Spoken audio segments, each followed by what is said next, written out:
إن الحمد لله نحمده ونستعينه ونستغفره ونعوذ بالله من شرور أنفسنا ومن سيئات أعمالنا من يهده الله فلا مضل له ومن يضلل فلا هادي له وأشهد أن لا إله إلا الله وحده لا شريك له وأشهد أن محمدا عبده ورسوله أما بعد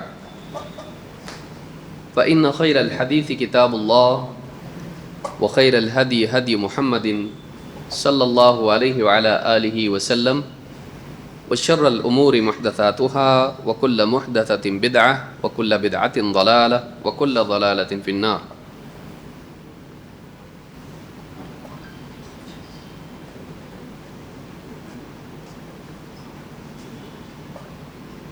قال الله تبارك وتعالى محمد رسول الله وقال جل وعلا وما محمد إلا رسول قد خلت من قبله الرسل. میرے محترم دینی بھائیوں، نوجوان ساتھیوں اور قابل احترام اور بہنوں، دین کے تین بنیادی اصول، الاصول الثلاثہ یا ثلاثۃ الاصول و ادلتها یا و ادلتها، دین کے تین بنیادی اصول، اس عنوان کے تحت پچھلے کئی دروس میں دین کی تین بنیادی باتیں جن کا تعلق خاص طور سے قبر کے سوال و جواب سے ہے، اس تعلق سے بہت ساری باتیں ہم نے دیکھی کہ ایک انسان سے قبر میں جب پوچھا جائے گا تیرا رب کون، تیرا دین کیا اور تیرے نبی کون، تو جو اس جواب کو، اس سوال کا جواب صحیح طور پر دے پائے گا اس کے لیے آنے والی منزلیں آسان ہیں، اور جو اس کا سوال، ان سوالات کا جواب نہیں دے پائے گا اس کے لیے آنے والی منزلیں، قبر کے بعد کے مرحلے اور بھی زیادہ بھیانک ہیں۔ اس عنوان کے تحت اللہ کی معرفت اور اللہ کے دین اسلام کی معرفت کے باب میں ہم نے بہت ساری چیزیں دیکھی، توحید سے متعلق بہت ساری چیزیں ہم نے سیکھی، اسی طرح سے دین اسلام کے پانچوں ارکان سے متعلق کچھ باتیں ہم نے دیکھی، دین کے مراتب کیا ہیں ہم نے دیکھا۔ اب تیسرا حصہ اس کتاب کا، جو کہ آخری حصہ ہے، اس کا مطالعہ ہم شروع کر رہے ہیں، اور وہ ہے تیسری اصل، تیسری بنیاد، محمد صلی اللہ علیہ وسلم کی معرفت۔ شیخ الاسلام محمد ابن عبد الوہاب رحمہ اللہ فرماتے ہیں الاصل الثالث معرفت نبیکم محمد صلی اللہ علیہ وسلم، تیسری بنیاد، دین کی تیسری بنیاد تمہارے نبی محمد صلی اللہ علیہ وسلم کی پہچان ہے، وہو محمد ابن عبد اللہ ابن عبد المطلب ابن ہاشم، اور وہ محمد ابن عبداللہ ابن عبد المطلب ابن ہاشم ہیں۔ وہاشم من قریش، اور ہاشم قریش سے ہیں، قبیلہ قریش سے ہیں۔ وقریش من العرب، اور قریش عرب کے ایک قبیلے خاندان کا نام ہے۔ والعرب من ذریۃ اسماعیل ابن ابراہیم الخلیل، اور عرب اسماعیل جو کہ ابراہیم علیہ السلام کے بیٹے تھے اور ابراہیم علیہ السلام جو کہ خلیل تھے، ان کی اولاد میں سے ہیں۔ عرب حضرت اسماعیل کی اولاد میں سے ہیں، اور حضرت اسماعیل علیہ السلام ابراہیم خلیل اللہ کی اولاد میں سے ہیں۔ علیہ وعلی نبینا افضل الصلاۃ والسلام، ان پر بھی اور ہمارے نبی محمد صلی اللہ علیہ وسلم پر بھی افضل الصلاۃ والسلام ہو۔ یہ اس کتاب کا آخری حصے میں سے شروعات کا ایک حصہ ہے، اور آج اسی کو ہم سمجھنے کی کوشش کریں گے۔ ایک مسلمان کے لیے ضروری ہے، بلکہ ہر انسان کے لیے ضروری ہے کہ وہ محمد رسول اللہ صلی اللہ علیہ وسلم کو پہچانتا ہو۔ یہ پہچان آپ کی شخصیت کے تعارف کے اعتبار سے نہیں، بلکہ آپ کی حیثیت اور آپ کے مقام کے اعتبار سے ہو، آپ کے منصب کے اعتبار سے ہو۔ ورنہ عرب میں ابو جہل ہو، ابو لہب ہو، یا اس کے علاوہ دوسرے کفار ہوں، یا اہل کتاب میں سے یہود ہوں، نصارہ ہوں، یہ آپ کو پہچانتے تھے کہ آپ کون ہیں، فلاں قبیلے کے ہیں، آپ کا نام یہ ہے، آپ کے والد کا نام یہ ہے، دادا کا نام یہ ہے۔ اس حیثیت سے آپ کو پہچانتے تھے کہ آپ کی شخصیت کے بارے میں جانتے تھے۔ اصل مراد یہ نہیں ہے، اصل مراد یہ ہے پہچاننے کے اعتبار سے جو اللہ کو جو پہچان چاہیے، کس طرح سے مانیں، وہ آپ کو نبی اور رسول کی حیثیت سے مانیں۔ اور اس میں پھر مزید اضافہ یہ ہے کہ آپ صلی اللہ علیہ وسلم کے اوصاف کو جانیں، آپ کی صفات کو جانیں، آپ کے مرتبے اور مقام کو جانیں جو دنیا اور آخرت میں اللہ نے آپ کو دیا ہے، اور اسی کے ساتھ ساتھ آپ کی شخصیت کے بارے میں جتنا اور معلوم کرے گا اتنا یقین اور محبت میں اضافہ ہوگا۔ جب نبی کریم صلی اللہ علیہ وسلم کے کردار کو دیکھے گا، کئی صحابہ اسی وجہ سے ایمان لائے کہ آپ کی شخصیت سے متاثر ہوئے۔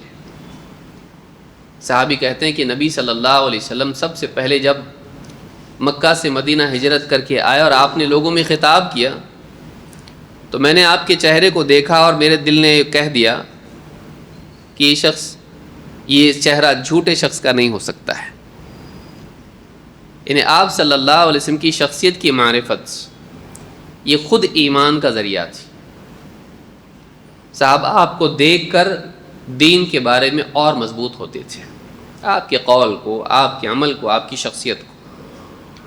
تو ایک تو چیز یہ ہے کہ آپ صلی اللہ علیہ وسلم کا تعارف ہو، فلاں ابن فلاں ابن فلاں، لیکن یہ بنیاد ہے، یہ شروعات ہے۔ اصل تعارف یہ ہے کہ آپ کو نبی اور رسول کے طور پر تسلیم کریں۔ پھر مزید یہ ہے کہ آپ صلی اللہ علیہ وسلم کے بارے میں ایک مسلمان، آپ کے اوصاف کیا تھے، قرآن میں اللہ نے آپ کو کیا مقام دیا ہے، حدیثوں میں آپ کا کیا مقام بیان ہوا ہے، اس کو جانیں۔ آپ نبیوں کے سردار ہیں، آپ امی تھے، اور اسی طرح سے آپ صلی اللہ علیہ وسلم قیامت کے دن سارے بنی آدم کے سردار ہوں گے، سب سے پہلے آپ کو دیدار ہوگا، آپ جنت کا دروازہ کھلوائیں گے، سب سے پہلی سفارش آپ کریں گے، مقام محمود آپ کو دیا جائے گا۔ معراج کی رات میں نبیوں کی آپ نے امامت کی، آپ کو اسراء کرایا گیا، معراج کرائی گئی، آپ خاتم النبیین ہیں، آپ کو ساری کتابوں میں عظیم الشان کتاب قرآن کریم دی گئی،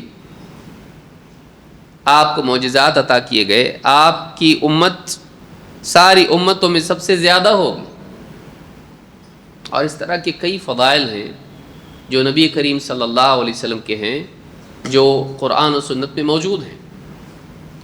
ان کا مطالعہ جتنا آدمی کرے گا، نبی کریم صلی اللہ علیہ وسلم کی عظمت دل میں بڑھے گی۔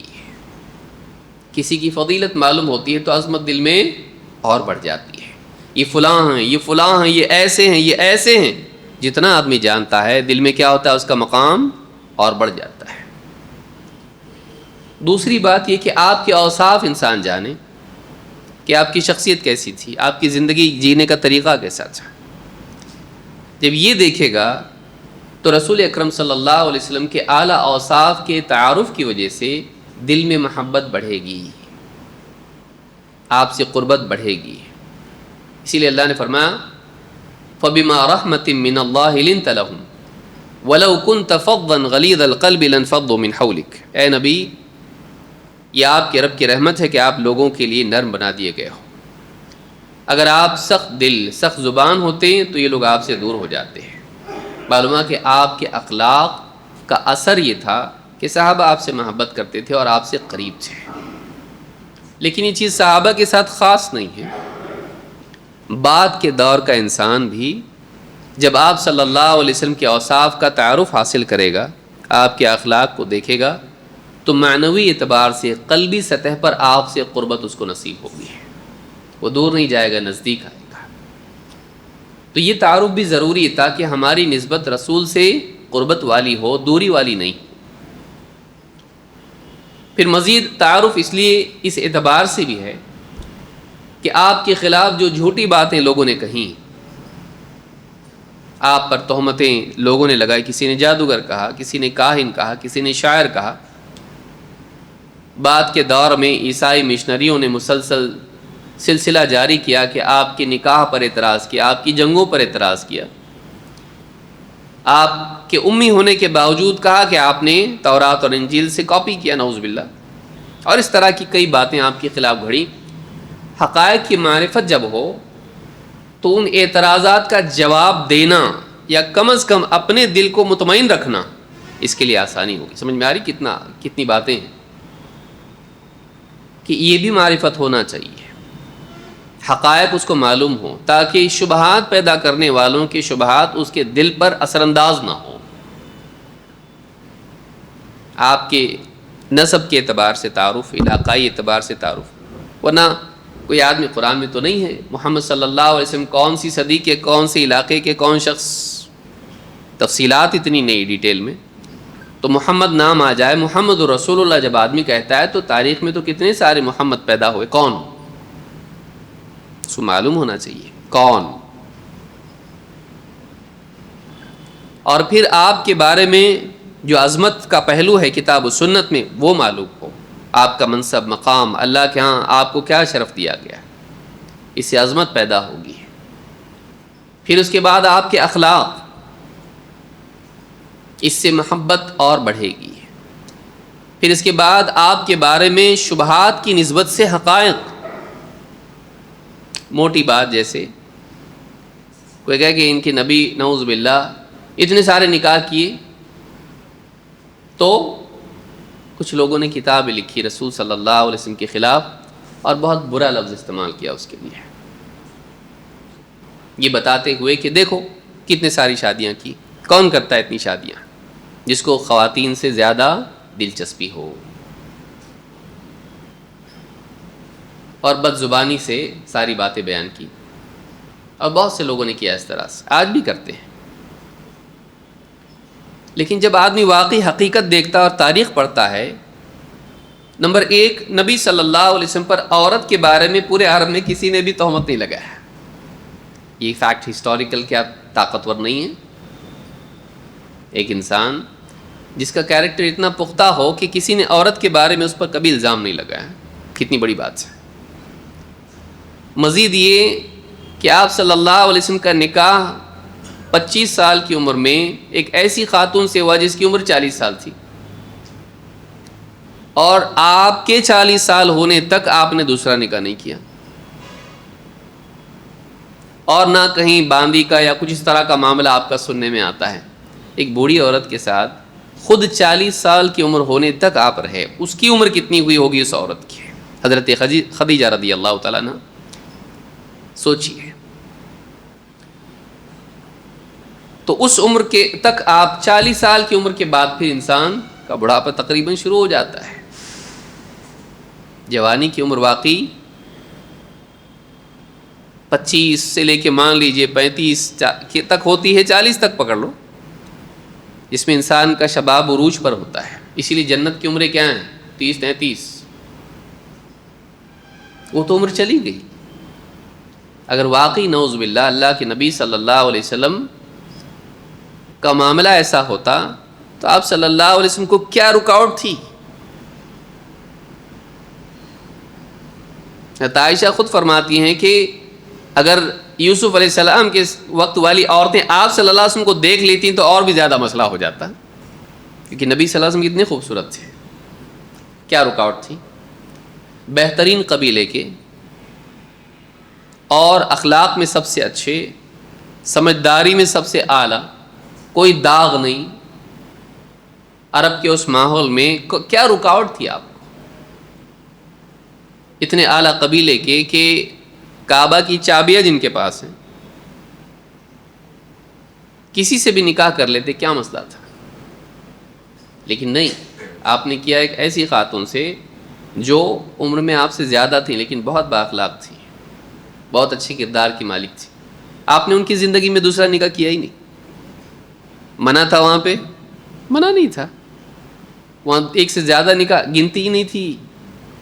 اسی لیے جب اسلام آیا تو کئی صحابہ ایسے آئے بھی جن کی 4 سے زیادہ بیویاں تھیں. کیا کرنا پوچھنے کے لیے آئے. تو زمانے میں 1 سے زیادہ نکاح، بلکہ کوئی حد نہیں تھی اس کی. آپ نہیں کر سکتے تھے، نہیں کیے. اب یہ جو فیکٹس آدمی سامنے رکھتا ہے تو پھر وہ جو ساری تہمتیں ہیں ان کے بارے میں رد اپنے آپ پیدا ہونا شروع ہوتا ہے. یہ معرفت نہ ہو کنفیوز ہو سکتا ہے نا. پھر جتنے نکاح ہوئے سوائے حضرت عائشہ رضی اللہ تعالیٰ عنہ کے کوئی بھی بیوی کنواری نہیں تھی، بیوہ مطلقہ. کیا مسئلہ تھا؟ آپ کو کنواریاں صحابہ کو اعلان کر دیتے کہ میں نکاح کے لیے تیار ہوں، کون ہے بتائیے؟ کون نہ بولتا؟ جان دینے کے لیے تیار ہیں، اپنی بیٹی نہیں دیں گے، خوش نہیں رہیں گے؟ کہ سماج میں آپ کی حیثیت نہ صرف نبی کی بلکہ حاکم کی بھی ہے. شاہی گھرانے میں اپنی بیٹی کو دینا کیا مسئلہ ہے؟ ابو بکر صدیق رضی اللہ تعالیٰ تھے جو قربت تھی اتنی کہ انہوں نے اپنی بیٹی دی تھی. اتنا قریب رہنے والا اپنی بیٹی دے رہا ہے، وہ جانتا نہیں ہوگا کیریکٹر کیسا ہے؟ سوچیے. پھر وہ بیویاں بھی اتنی محبت کرنے والی کہ کھونے کے لیے تیار نہیں شوہر کو. کہ ایک وقت ایسا آیا کہ معاشی مسائل کی وجہ سے بیویوں کے مطالبات بڑھ گئے، ہم کو چاہیے چاہیے چاہیے. تو آپ نے کہا ٹھیک ہے. آپ ناراض ہو کے الگ ہو گئے بیویوں سے.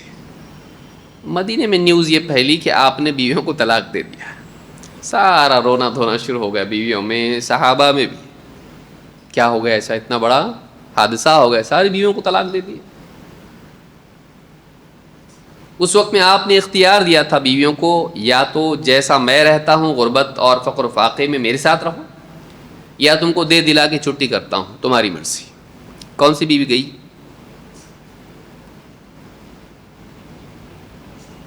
ایک بھی بیوی نہیں گئی. سب نے دنیا پر آپ کو ترجیح دیتے ہوئے آپ کی قربت کو اختیار کیا. چوائس تھی ان کے پاس، کسی نے بھی اپنے اس اختیار کو استعمال کرتے ہوئے آپ سے دوری نہیں اپنائی. یہ ساری چیزیں کیا بتاتی ہیں؟ کہ نبی کریم صلی اللہ علیہ وسلم کا کردار اعلیٰ کردار تھا.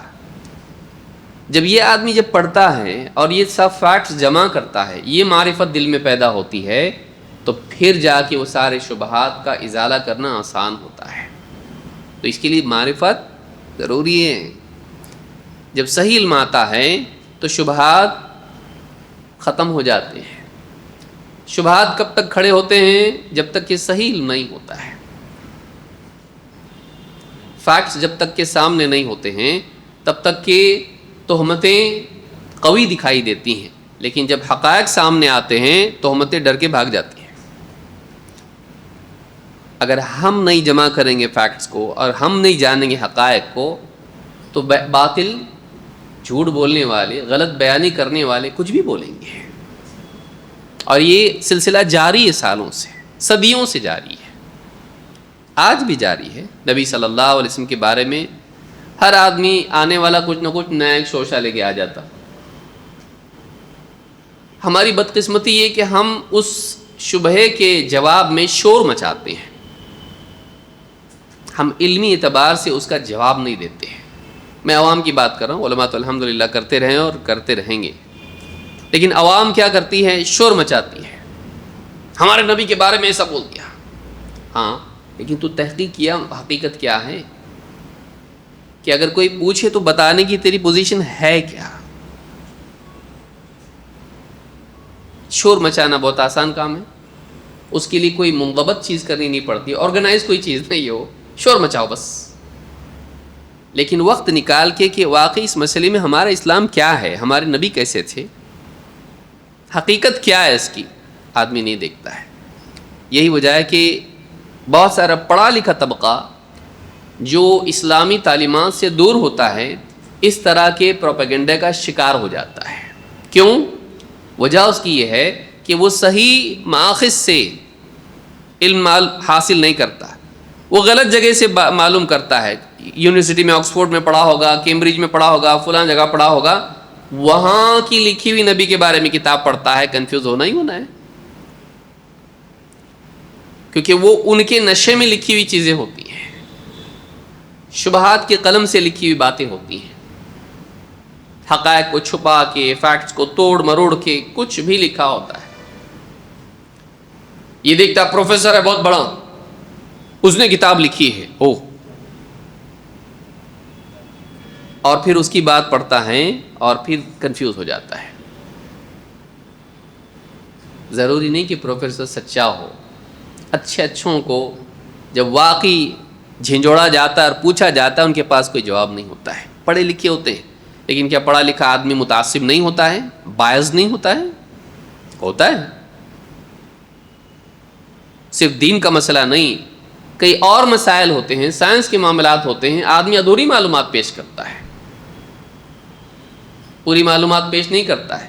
خود وہ ذہنی طور پر بیمار ہوتا ہے، اس کے قلم میں، اس کی باتوں میں اس بیماری کا اثر دکھائی دیتا ہے.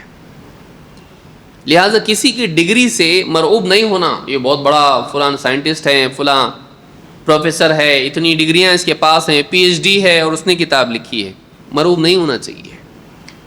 دنیا میں جھوٹ، دھوکہ موجود ہے، خیانت موجود ہے. بعض اوقات ایسا پڑھا لکھا طبقہ بھی خیانت کرتا ہے. ہم کو اپنے نبی کے بارے میں اگر جاننا ہے تو ان لوگوں سے جاننا چاہیے جو سچے ہیں. خبر کے بارے میں بنیادی بات کیا ہے؟ سچائی اور امانت. لیکن باہر آپ کو دکھائی دے گا نہیں. اور اسی لیے پھر علماء نے جب لکھا، ان کی خیانتوں کو اجاگر کیا، لوگوں کی سمجھ میں اچھا یہاں دیکھو اتنا چھپایا اس نے، جھوٹ بولا، ایسا کیا، اتنا پڑھا لکھا رہے کہ ایسا کیا. علماء نے جب پکڑا تب جا کر لوگوں کی سمجھ میں آیا کہ اچھا یہاں خیانت کی ہے. اس حدیث کو عادی بیان کر دیا، اس واقعے میں ایسا نہیں ایسا تھا، ایک لفظ کو بدل کے کچھ کا کچھ کر دیا. کتنی ساری مثالیں ایسی ہیں. خلاصہ کلام یہ کہ نبی کریم صلی اللہ علیہ وسلم کی صحیح معرفت اس دور میں بہت زیادہ ضروری ہے. دیکھو ایک وقت تھا جب رسمی ایمان بھی چل جاتا تھا، بھائی ہم کو ڈیٹیل معلوم نہیں لیکن اپنے نبی کو ہم مانتے، بہت محبت کرتے، ختم، چلو ٹھیک ہے. عام آدمی ہے، زیادہ معلوم نہیں، اس کو کوئی مسئلہ نہیں، مانتا تو ہے نا، سارا جانتا نہیں، کوئی بات نہیں.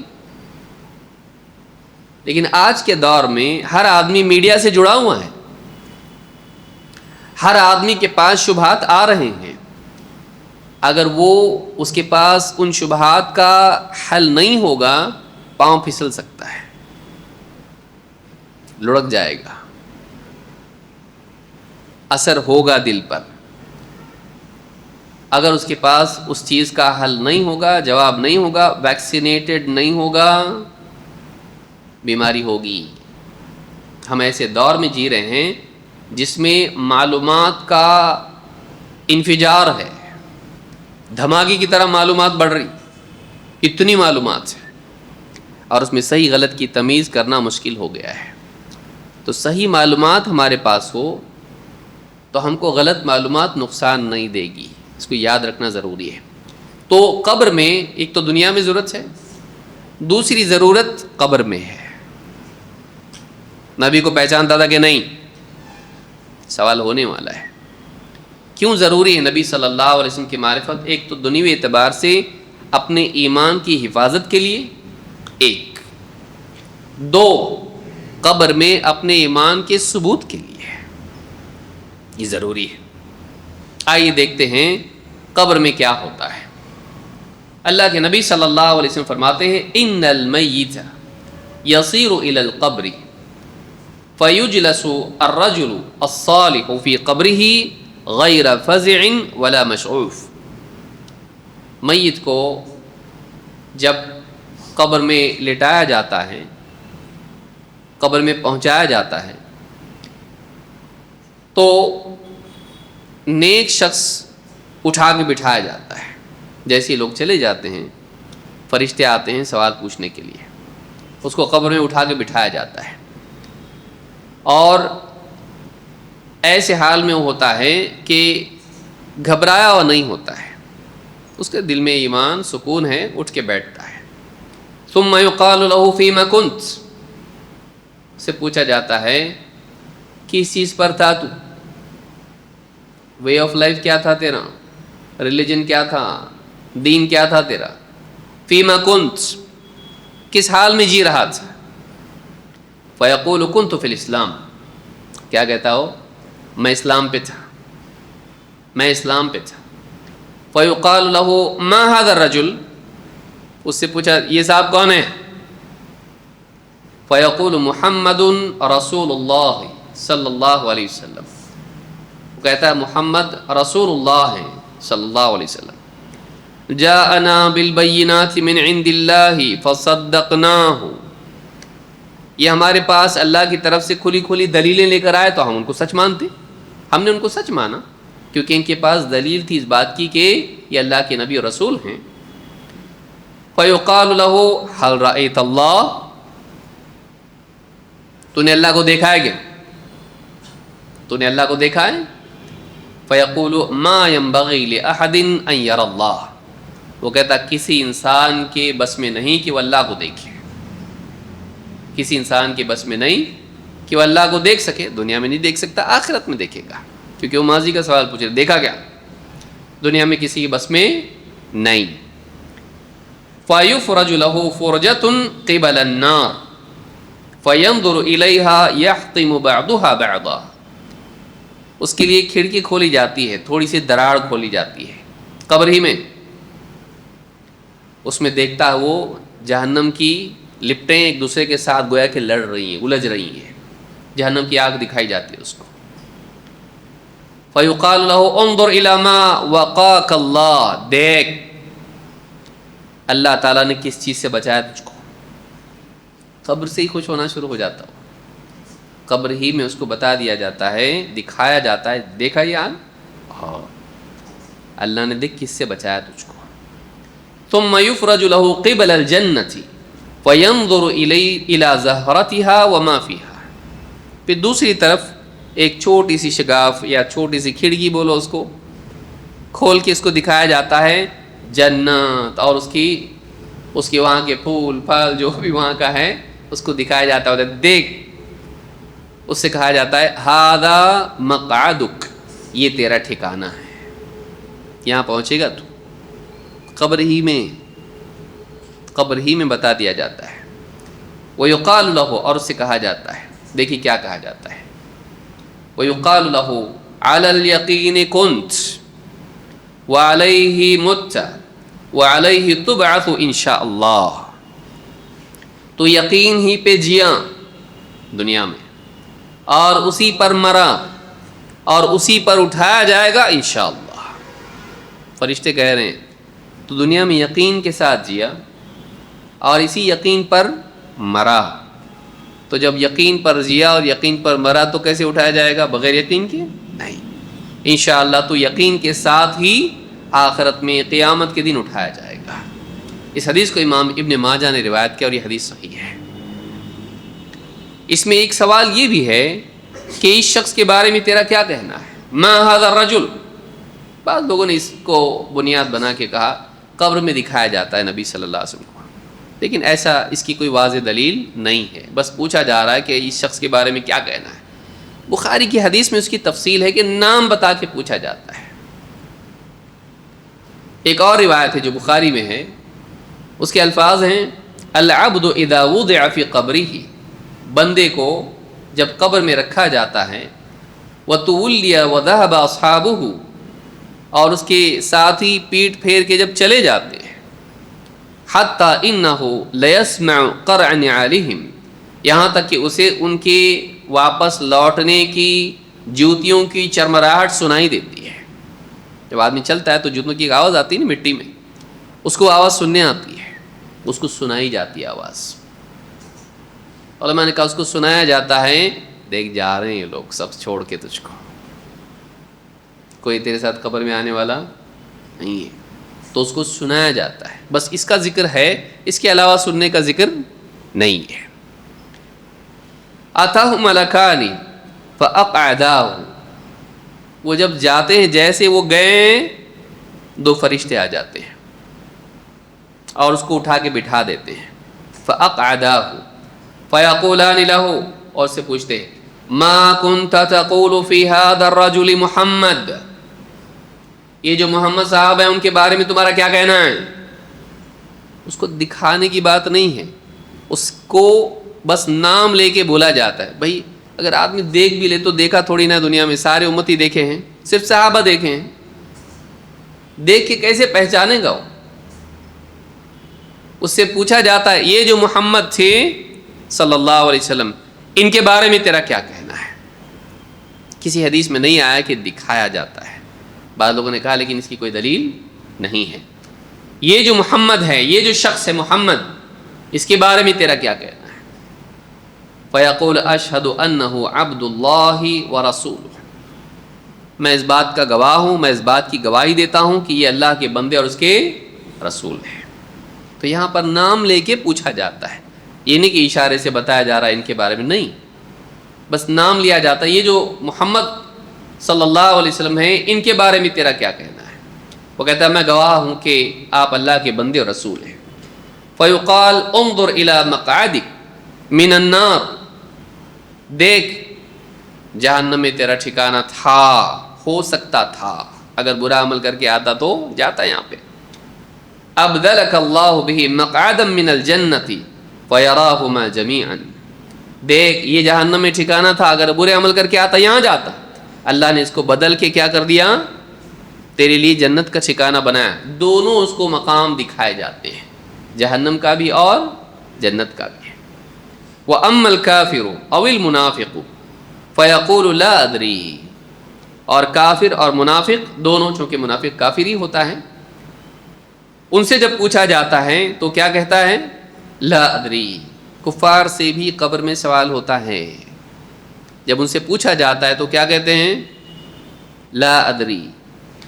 اور منافق کہے گا کنت اقول ما یقول الناس، جو لوگ کہتے تھے میں بھی کہتا تھا، یقین کی بنیاد پر نہیں، بس لوگ کہتے تھے تو میں بھی ان کے ساتھ وہی کہتا تھا جو لوگ کہتے تھے، میں مانتا ہوں نبی ہیں۔ کنت اقول ما یقول الناس فیقال لا دریت ولا تلیت، فرشتے کہتے ہیں لا دریت ولا تلیت، لا دریت، نہ تنہیں اس کو درایت کے ساتھ، گہرائی کے ساتھ سمجھا، جانا کہ کیا تھے نبی صلی اللہ علیہ وسلم، لا دریت، نہ تُنے جانا نہ سمجھا، ولا تلیت، ولا تلیت کے بارے میں علماء نے 2 باتیں کہی ہیں کہ ولا تلیت دراصل تلوت ہے، اتباع کرنا اور پڑھنا دونوں کے لیے آتا ہے، جس پر سے تلاوت ہے، تو تلاوہ کا معنی دونوں ہوتا ہے، تلا یتلو اس کا دونوں معنی ہوتا ہے عربی زبان میں، ایک ہوتا ہے پڑھنا اس پر سے تلاوت، اور ایک ہوتا ہے فالو کرنا، پیچھے جانا۔ تو نے نہ خود سے تحقیق کر کے تو نتیجے پر پہنچا، نہ نے کسی اور کو اس کے پیچھے چل کے تو گیا، بھائی یہ صحیح بول رہے ہیں ان کی بات مان کے میں پیچھے چلتا ہوں، ایسا بھی نہیں۔ ایک معنی یہ بیان کیا ہے کہ یہاں پر تلوتا ہے، لیکن تلیتا اس کو اس کے لیے کہا گیا کہ دریتا تلیتا، اس طرح سے ہوتا ہے عربی میں، ایسا کرتے ہیں۔ دوسرا معنی علماء نے کہا یہاں اعتلیتا ہے، اعتلیتا اس سے مراد ہوتا ہے کوشش کرنا، نہ تنہیں جانا نہ جاننے کی کوشش کی، نہ تنہیں جانا اور نہ اس کے لیے کوئی کوشش کی کہ تیری سمجھ میں آئے، تو جانے معلوم کرے، تو نے کچھ نہیں کیا۔ لا دریت ولا تلیت ثم یضرب بمطرقۃ من حدید ضربۃ بین اذنی، دونوں کانوں کے بیچ میں ایک ہتھوڑے سے، حدید کے لوہے کے ہتھوڑے سے اس کو مارا جاتا ہے، اس کے سر پر، دونوں کانوں کے بیچ میں پیشانی ہے، سر پر اس کے مارا جاتا ہے اس طرح سے۔ فَيَصِيحُ صَيْحَةً يَسْمَعُهَا مَنْ يَلِيهِ إِلَّا الثَّقَلَيْنِ، ثقلین انسان اور جنات، یہ ثقلین کو کہتے ہیں، سنفرغ لکم ایھا الثقلان، قرآن میں اللہ نے سورہ الرحمن میں کہا یہ ثقلین ہیں، بوجھ ہیں زمین پر، یا مضبوط قوم ہیں دونوں، انسان اور جنات۔ ان دو کے علاوہ اس کی چیخ کو سب سنتے ہیں۔ مردہ اس وقت میں چلاتا ہے، اس کو جب پیٹا جاتا ہے، مارا جاتا ہے، وہ چلاتا ہے، اس کے چلانے کو انسان اور جنات کے سوا سب سنتے ہیں، سب کو سننے آتا ہو۔ امام البخاری نے کتاب الجنائز میں اس کو ذکر کیا، حدیث نمبر 1383۔ اس حدیث سے بات معلوم ہوتی ہے کہ قبر میں پوچھا جاتا ہے، خاص طور سے محمد رسول اللہ صلی اللہ علیہ وسلم کے بارے میں۔ لہٰذا ایک مسلمان کو اس کا خاص اہتمام کرنا چاہیے کہ اس کے دل میں نبی کریم صلی اللہ علیہ وسلم کے بارے میں کوئی شک شبہ نہیں ہو، اور دنیا بھر کی جتنی فضولیات اور خرافات سامنے آتی ہیں اپنے دل کو اس سے متاثر ہونے نہ دیں۔ مستقبل میں یہ ہوگا، فیوچر یہ ہے، آزادی بہت بڑھ جائے گی، مسلمانوں کی کمزوری بڑھ جائے گی سیاسی اعتبار سے، اور بولنے والوں کی ہمت بڑھے گی، بہت بولیں گے، حتیٰ کہ ایجوکیشن سسٹم میں بہت ساری چیزیں آئیں گی، اسلام کے بارے میں شکوک اور شبہات آئیں گے، نصاب تعلیم بنیں گے۔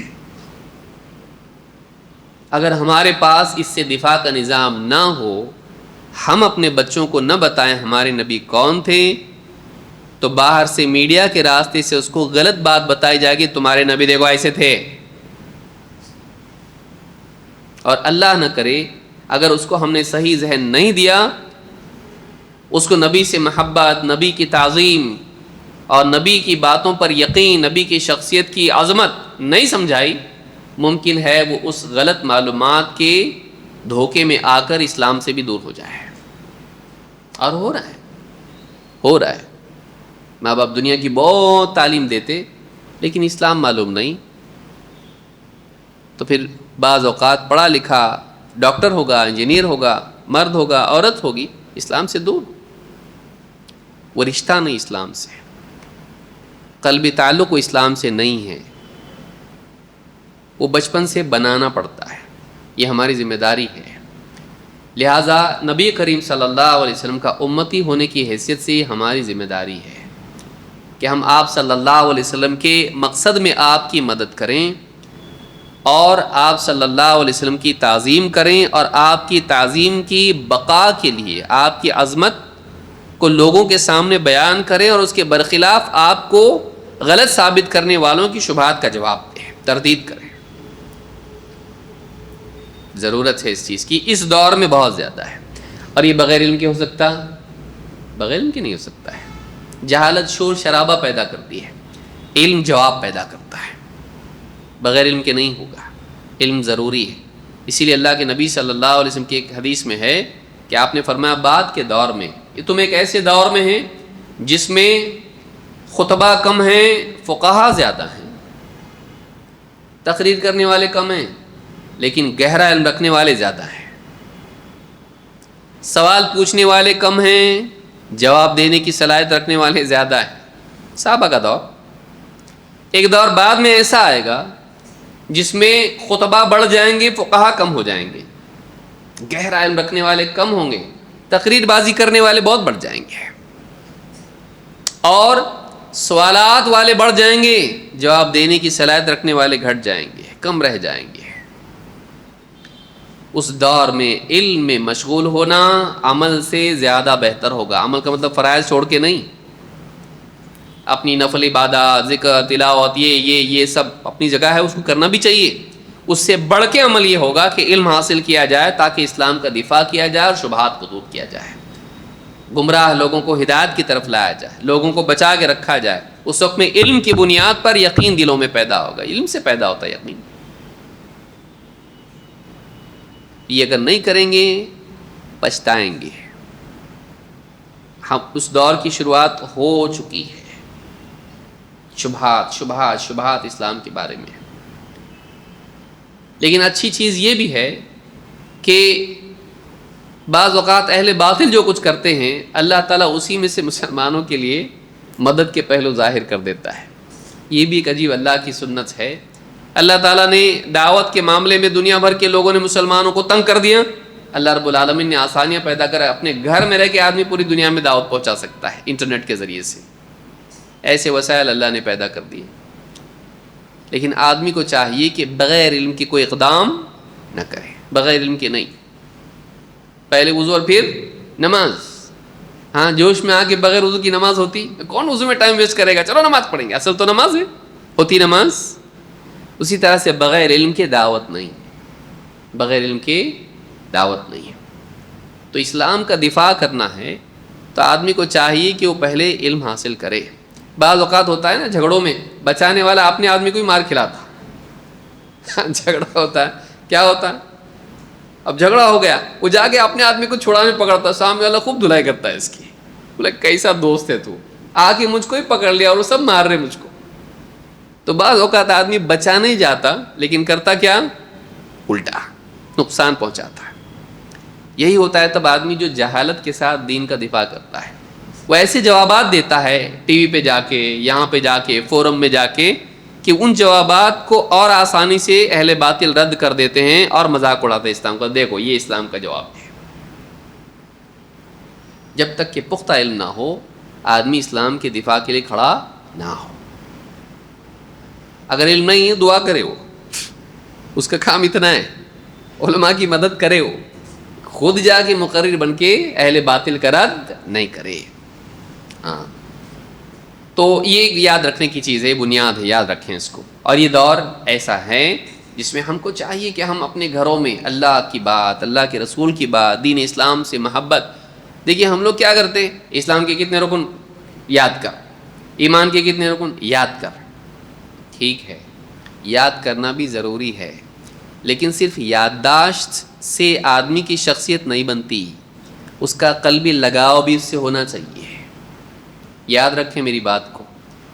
بچوں کی دینی تعلیم و تربیت میں صرف میمورائز کرانا نہیں ہے. بعض اوقات آدمی حافظ ہوتا ہے مرتد ہو جاتا ہے. کیوں؟ اسلام سے اٹیچمنٹ اس کا ویسا نہیں ہے. خالی یاد کرے ہوا ہے، وہ ہارڈ ڈسک میں اس کی خالی میموری فل ہو گئی اس کی، لیکن کنیکشن اسلام سے نہیں ہے، کنیکشن اللہ سے، رسول سے نہیں ہے، کوئی بھی لگاؤ نہیں ہے کچھ بھی. یاد ہے لیکن اس کو، یادداشت صرف انسان کی شخصیت کو نہیں بناتی، اس سے لگاؤ ہونا چاہیے.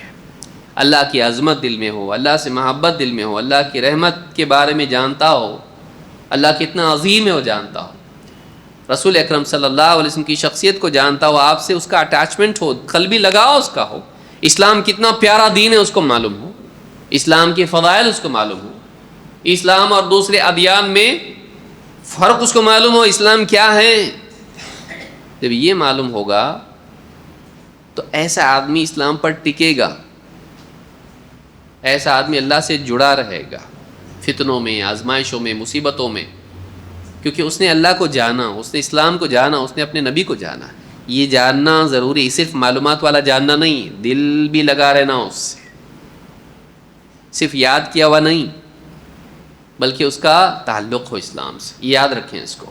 تو ہمارا کام یہ بھی ہے جہاں ہم یاد کرائیں بچوں کو یا افراد کو، وہیں ان کے دل کو بھی جوڑنے کی کوشش کریں. ایموشنل اٹیچمنٹ ہونا ضروری ہے، ایموشنل اٹیچمنٹ ہونا ضروری ہے. ابن تیمیہ رحمۃ اللہ علیہ فرماتے فالنفوس احوج الى معرفت ما جاء به واتباعه منها الى الطعام والشراب فان هذا اذا فات حصل الموت في الدنيا وذاك اذا فات حصل العذاب. نبی صلی اللہ علیہ وسلم کی پہچان کتنی ضروری ہے، اس کے بارے میں ابن تیمیہ رحمۃ اللہ علیہ فرماتے ہیں کہ انسان زیادہ محتاج ہیں، لوگ زیادہ محتاج ہیں نبی کریم صلی اللہ علیہ وسلم کی معرفت کہ آپ کیا لائے اور آپ کی اتباع کی کتنی اہمیت ہے. اس کی معرفت کے زیادہ محتاج ہیں کھانے پینے سے. ہمارے نبی جو دین لے کر آئے، آپ کی تعلیمات اور آپ کی سنت، ان تعلیمات پر ایمان لانا، ان کو جاننا اور ایمان لانا اور اس کی اتباع کرنا، یہ زیادہ ضروری ہے، اس کی معرفت زیادہ ضروری ہے، اس کی اہمیت کو سمجھنا کھانے پینے سے بھی زیادہ۔ کیوں؟ کہتے اس لیے کہ اگر کھانا پینا نہیں ملے تو آدمی مر جائے گا، اور کیا ہوگا؟ فَإِنَّ هَذَا إِذَا فَاتَ حَصَلَ الْمَوْتُ فِي الدُّنْيَا، وہ دنیا میں مر جائے گا اگر اس کو کھانا پینا نہیں ملا تو۔ وَذَاكَ إِذَا فَاتَ حَصَلَ الْعَذَابُ، لیکن اگر نبی صلی اللہ علیہ وسلم کی، آپ کی تعلیمات کی معرفت زندگی میں نہ ہو، اس کی عظمت اور اس کی اہمیت زندگی میں نہ ہو، تو ایسے آدمی کو عذاب ہوگا۔ کھانا پینا نہیں ملا تو صرف مرے گا وہ، لیکن اگر زندگی میں نبی کی عظمت نہ ہو اور آپ کی تعلیمات کی عظمت نہ ہو تو ایسے آدمی کو عذاب ہوگا آخرت میں۔ وہ محروم رہے گا، غلط راستے پہ نکل جائے گا، وہ گمراہ ہو جائے گا، گمراہی کا انجام جہنم ہے۔ تو کھانے پینے کی معرفت اور اس کی اہمیت کو جاننے سے زیادہ انسان کو نبی کریم صلی اللہ علیہ وسلم کی شخصیت اور آپ کی تعلیمات کی اہمیت معلوم ہونا چاہیے۔ یہ بہت اہم چیز ہے، یہ بات ابن تیمیہ رحمۃ اللہ علیہ نے کہی ہے۔ زاد المعاد میں ابن قیم رحمۃ اللہ علیہ فرماتے ہیں وَإِذَا كَانَتْ سَعَادَةُ الْعَبْدِ فِي الدَّارَيْنِ مُعَلَّقَةً بِهَدْيِ النَّبِي صلی اللہ علیہ وسلم، جب بات یہ ہے کہ دنیا اور آخرت کی سعادت اور کامیابی نبی کریم صلی اللہ علیہ وسلم کے اسوہ سے جڑی ہوئی ہے، آپ کی اسوہ کی اتباع میں منحصر ہے۔ فَيَجِبُ عَلَى كُلِّ مَن نَصَحَ نَفْسَهُ وَأَحَبَّ نَجَاتَهَا وَسَعَادَتَهَا، تو ہر شخص کے لیے جو اپنے لیے بھلا چاہتا ہے، اپنا بھلا چاہتا ہے اور اپنی نجات اور کامیابی کی چاہت رکھتا ہے، اس کے لیے ضروری ہے ان یعرف من ہدیہ وسیرتہ وشأنہ، اس کے لیے ضروری ہے کہ وہ جانے محمد صلی اللہ علیہ وسلم کے اسوہ کو، آپ کے طرز حیات کو، آپ کی سیرت کو اور آپ کے احوال کو، آپ کے اسوہ کو، آپ کی شخصیت کو اور آپ کے دور کی باتوں کو، ما یخرج بہ عن الجاہلین بہ ویدخل بہ فی عداد اتباعہ وشیعتہ وحزبہ، تاکہ وہ جاہلوں کے زمرے سے نکل کر ان لوگوں میں شامل ہو جائے جو آپ کی اتباع کرنے والے،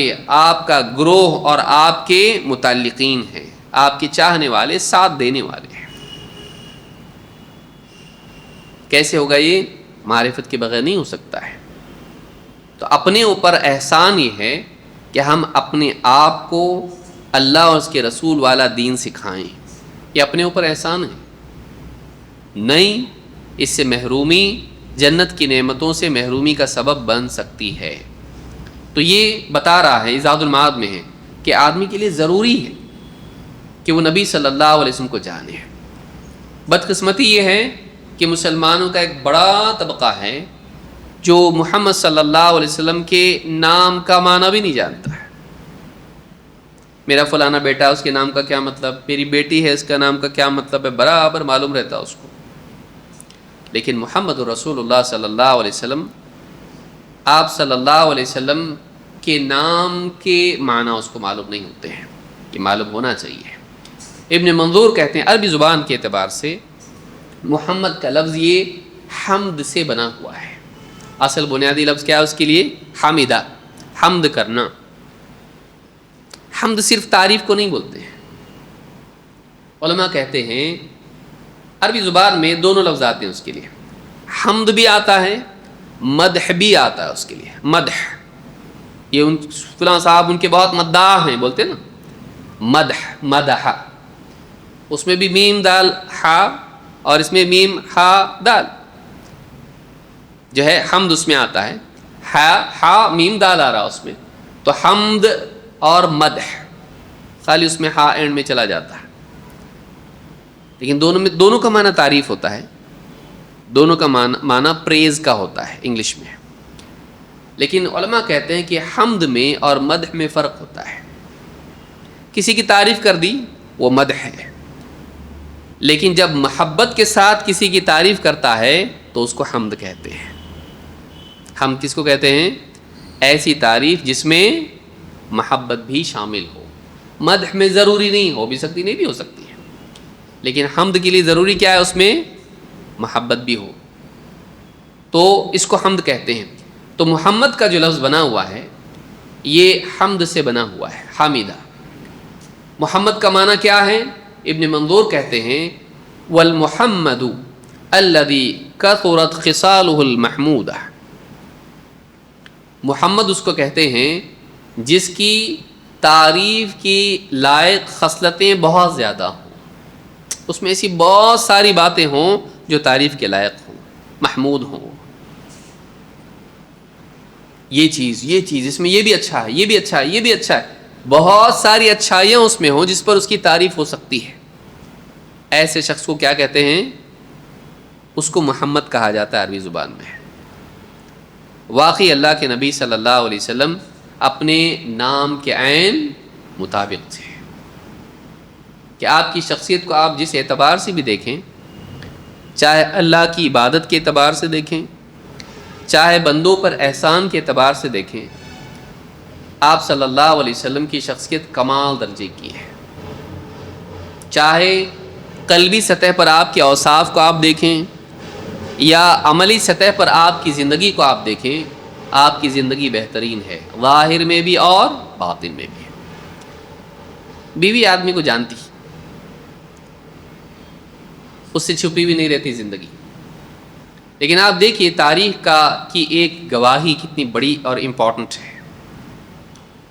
ایک تجربہ کار، دنیا کی ایکسپیرینس بیوی خدیجہ رضی اللہ تعالیٰ عنہ، جب پہلی وحی نبی صلی اللہ علیہ وسلم پر نازل ہوئی اور آپ گھبرائے گھر لوٹے، سب سے پہلے کس کو بتایا؟ بیوی کو. یعنی وہ سعادت اللہ نے کس کو دی؟ ایک عورت کو. سب سے پہلی حدیث سننے والی کون؟ عورت. وحی سننے والی عورت. خدیجہ رضی اللہ تعالیٰ عنہ کو اتنا بڑا مقام اللہ نے دیا ہے. آ کے بتایا انی خشیت علی نفسی، مجھے اپنی جان کا ڈر ہے. کیونکہ جبریل ایسا زور سے دبائے تھے کہ آپ نے کہا کہ اتنا زور سے مجھ کو دبایا بھیجا گیا کہ میرا دم نکل جائے گا. اور 3 بار اقرا اقرا اقرا 3 بار کہا کہ مجھے اپنی جان کا ڈر ہے، مطلب میری جان نکل جائے گی ایسا لگتا ہے مجھ کو. تو اس وقت میں حضرت خدیجہ رضی اللہ تعالیٰ عنہ نے کیا کہا تھا؟ کلا لا یخزیک اللہ ابدا، نہیں، ہرگز نہیں، اللہ تعالیٰ آپ کو کبھی رسوا نہیں کرے گا. اتنا کانفیڈنس بیوی کو ہے. بتائیے یعنی وہ کتنا پہچانتی تھی آپ کو، کتنا اعتماد تھا. وہ تھی نہیں نا غار حرا میں، تھی نہیں، وہ دیکھا نہیں کیا ہوا ادھر، آ کے بس خبر دے رہے ہیں.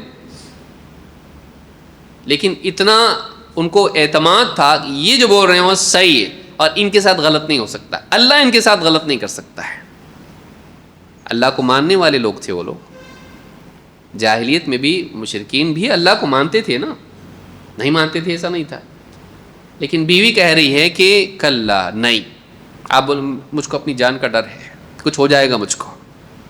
بیوی کہہ رہی نہیں ہوگا، ایسا کچھ نہیں ہوتا. اللہ تعالیٰ آپ کو رسوا نہیں کرے گا، اللہ تعالیٰ آپ کو ذلیل نہیں کرے گا، ناکام نہیں کرے گا. لا یخزیک اللہ ابدا. کیوں؟ اس لیے کہ آپ غریبوں کے کام آتے ہیں، رشتے ناتے جوڑتے ہیں. آپ جس کے پاس کچھ نہیں ہے خود محنت کر کے کما کے اس کو دیتے ہیں، دوسروں کا بوجھ اٹھاتے ہیں. اللہ تعالیٰ آپ کو رسوا نہیں کرے گا.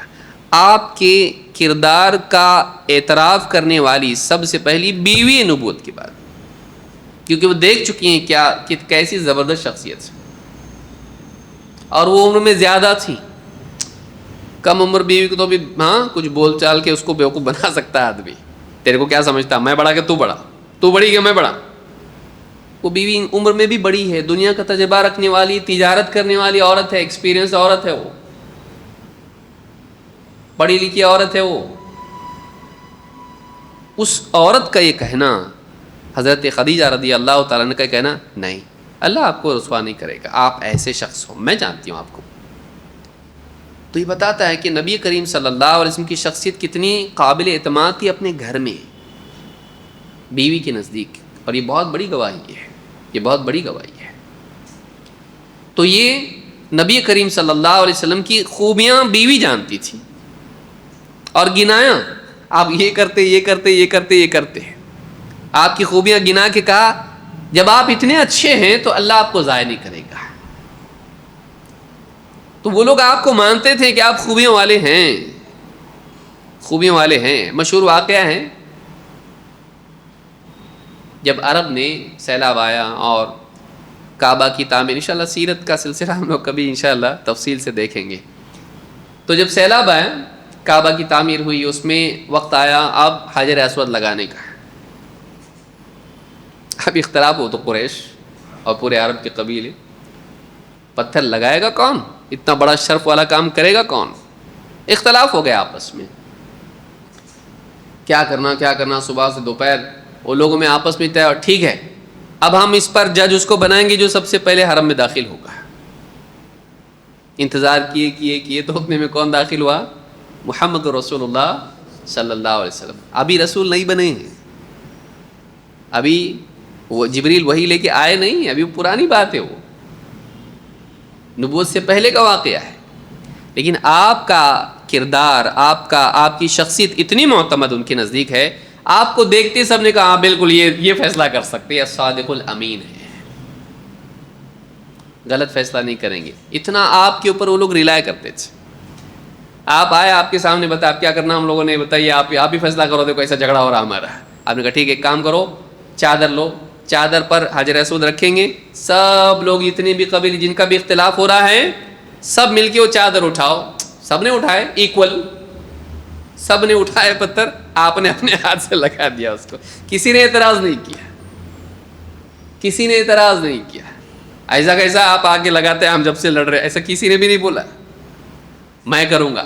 سب کا اتفاق تھا کہ یہ شخصیت ایسی ہے کہ اگر یہ اپنے ہاتھ سے پتھر حجر اسود لگائے، نصب کرے کعبہ میں، کوئی مسئلہ نہیں، ہم لوگ متفق ہیں، ہم کو اتنا بھی چل جائے گا چادر پکڑ کے اٹھانا۔ اس اختلاف کو آپ نے، یعنی اتنے ذہین بھی تھے آپ کی وزڈم پر ان کو اعتماد بھی تھا، جھگڑا مسئلہ حل کر دیا۔ لیکن بڑی بات یہ ہے کہ وہ یہ نہیں بول رہے تھے نہیں ان کو ہم نہیں مانتے، بلکہ آپ صلی اللہ علیہ وسلم کی شخصیت اسلام سے پہلے بھی ان کے نزدیک قابل اعتماد تھی، آپ کو مانتے تھے ان لوگ۔ صفا کی پہاڑی پر جب آپ کھڑے ہوئے پہلی مرتبہ اور کہا اگر میں کہوں کہ پیچھے سے لشکر حملے کے لیے تیار ہے، کیا بولو گے تم؟ یہ تمہید تھی کہ شخصیت کو مانتے کہ نہیں مانتے، یہ لوگ ٹروتفل، صادق، سچا مانتے کہ نہیں مانتے، کیونکہ اس سے بڑی خبر ملنے والی ہے اب۔ تو انہوں نے کہا کہ بالکل مانیں گے، اگر آپ بولو گے کہ پہاڑی کے اس پار لشکر ہے جو حملے کے لیے تیار ہے، مانیں گے۔ کیوں؟ ما جربنا علیک الا صدقا، ہم نے کبھی آپ سے جھوٹ نہیں سنا، سچ کے سوا ہم نے کبھی آپ کی زبان سے سنا ہی نہیں، اب آپ یہ خبر دو گے ہم مانیں گے۔ یہ جو چیز ہے، اللہ تعالیٰ نبیوں کو کچھ زمانہ رکھتا ہے قوم کے اندر تاکہ ان کی شخصیت قوم میں مقبول ہو، اس کے بعد ان کا پیغام جب آتا ہے تو نہیں ماننے والا اپنے جھوٹ اور اپنے ناانصافی کو ثابت کرتا ہے، یہ بھی سچے تو کیوں نہیں مانتا تو نبی کریم صلی اللہ علیہ وسلم کے بارے میں ابن منظور کہتے ہیں والمحمد الذی کثرت خصالہ المحمودہ، محمد وہ ہے جس کی خوبیاں، تعریف کے لائق خصلتیں بہت زیادہ ہوں، اکا دکا خوبی نہیں ہے اس میں، ہاں اس میں ساری برائیوں کے بعد ایک بات تو یہ اچھی ہے، ایسا نہیں، خوبیاں تو ہر ایک میں کچھ نہ کچھ ہوتی ہیں، اتنی زیادہ خوبیاں ہوں اس کے اندر کہ شمار کرنا مشکل ہو جائے، تو اس کو کیا کہتے ہیں؟ محمد۔ اور واقعی یہ نام آپ کی شخصیت اور آپ کی زندگی سے میل کھاتا ہے، یہی نام آپ کے لیے صحیح ہے، محمد۔ ابو ہریرہ، اچھا مشرکین کیا کرتے تھے جب اسلام آیا تو آپ کا نام بگاڑ کے وہ لوگ کہتے تھے مذمم، الٹا کرتے تھے اس کو۔ محمد کا معنی ہے تعریف کے لائق، لیکن کبھی جیسا کسی سے نفرت ہوتی ہے تو اس کا نام بگاڑ کے بولتا ہے وہ، اپنے دل کی بھڑاس نکالنے کے لیے.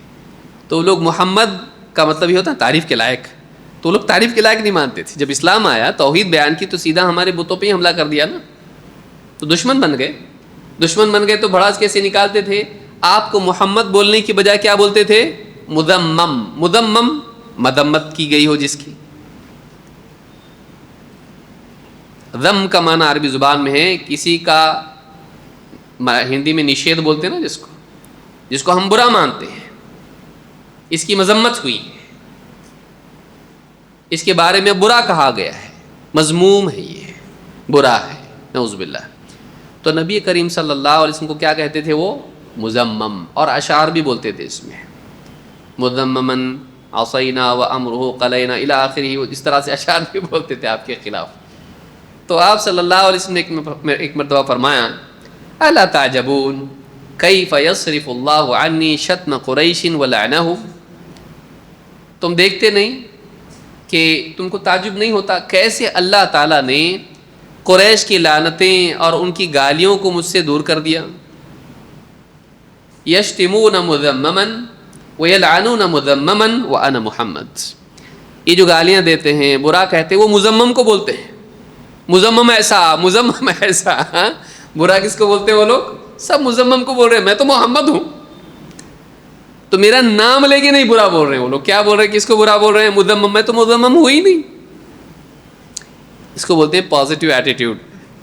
سمجھ میں آ رہی بات؟ مجھ کو تھوڑی بول رہے ہیں وہ کس کو بول رہے ہیں؟ مذمم کو. مذمم کا وجود ہی نہیں ہے، وہ اپنے تصوراتی نام کو جو انہوں نے دیا ہوا ہے اس کو برا بول رہے ہیں. میرا نام کیا ہے؟ محمد ہے، وہ مجھ کو نہیں بول رہے. اتنی مخالفت میں بھی آدمی اس سوچ کے ساتھ چلے، اللہ اس کو بول رہے ہیں، مجھ کو تھوڑی نہ بول رہے ہیں. تو یہ بخاری کی روایت ہے. تو نبی کریم صلی اللہ علیہ وسلم کو وہ لوگ مذمم بولتے تھے، اس کا بالکل الٹا.